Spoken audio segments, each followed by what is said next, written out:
Donald Trump Jr., just recently came out and said that podcasters should be allowed in the media room at the White House. Oh, wow. I want to know, what do you think about that? Man, I'm with him. Yeah, because I think when you look at how the election went, you had the Republicans fully taking advantage of every single men's podcast as well as a whole bunch of other ones. It feels like the liberals, the left, did a great job at monopolizing, content on, corporate TV stations and everything like that. You look at Kamala's strategy, she goes on, well, I guess she did, Call Her Daddy, stuff like that. But for the most part, they went with a very traditional plan in terms of how they got their message out, whereas somebody like Trump just monopolized the internet.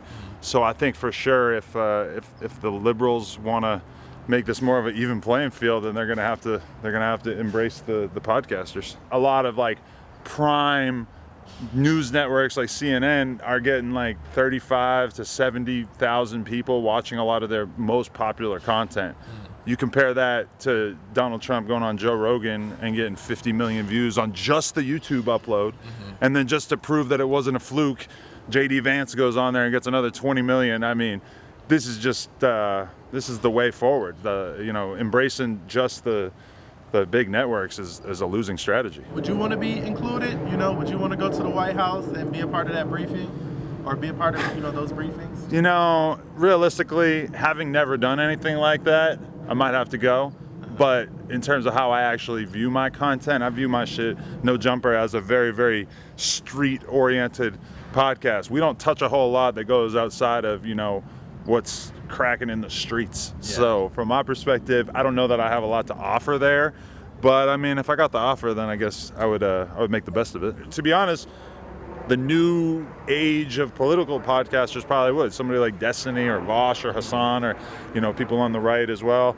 I think they should definitely be in that environment. They should for sure be getting those opportunities. If you open the door for the podcasters, you got to open the door for, the YouTubers, the streamers. Yeah. Don't you feel like everybody should be included? We should have people in there like, Kai and Aiden Ross and, everybody.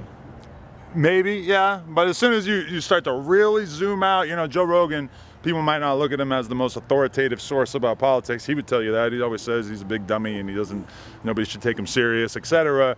Somebody like Aiden Ross, the fuck is he going to be doing there? I don't really know. Kai Cenat, they're all about having a good time. I don't know that they are necessarily interested in doing content where they're asking very serious questions about policy. But that being said, I mean, Donald Trump is somebody who seems like he understands the value of a good troll, of some wacky, out of control content. So, if he wants to get a Kai Cenat on there to go viral and control the media landscape for a day or two, then I would think that was pretty savvy.